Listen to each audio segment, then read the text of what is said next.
நேயர்களுக்கு எனது அன்பின் வணக்கம். இன்றைய பதிவு பாலமுருகன் ஆலயம். இப்போ முருகருடைய கந்தர் அலங்காரத்திலிருந்து அருணகிரிநாதர் எழுதிய கந்தர் அலங்காரத்திலிருந்து ஒரு சில வரிகளை கூறுகிறேன். நாள் என் செய்யும், வினை என் செய்யும், என்னை நாடி வந்த கோல் என் செய்யும், கொடும் கூற்றும் என் செய்யும். ஆக நமக்கு வாழ்க்கையில் எவ்வளவுதான் துன்பங்கள் துயரங்கள் வந்தாலும் நாம் இறைவனுடைய நாமத்தை உச்சரிக்க ஒருபோதும் தவறக்கூடாது.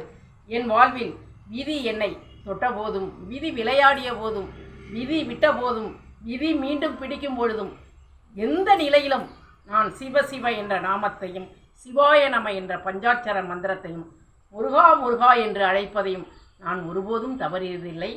ஆக இதை பார்க்கக்கூடிய நேயர்கள் அனைவரும் தினசரி நம்முடைய வாழ்வை தொடங்கும் பொழுதும் நாள் முழுக்கவும் நம் வாயிலிருந்து வரக்கூடிய உச்சரிப்புகள் சிவநாமத்தையும் முருகா முருகா என்று மட்டுமே நாம் கூற வேண்டும். இப்படி நாம் சொல்கிறதுனால நம்மளுடைய கடினங்களிலிருந்து படிப்படியாக நாம் விடுதலையாகலாம்.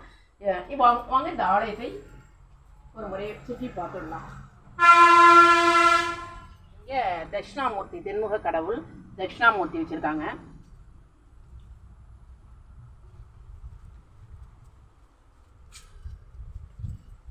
இன்று ஆடி முதல் நாள் துர்காதேவி.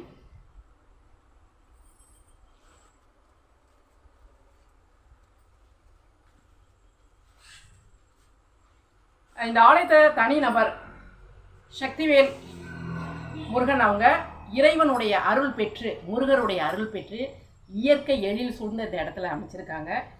மிகவும் நன்றி. தேங்க்யூ.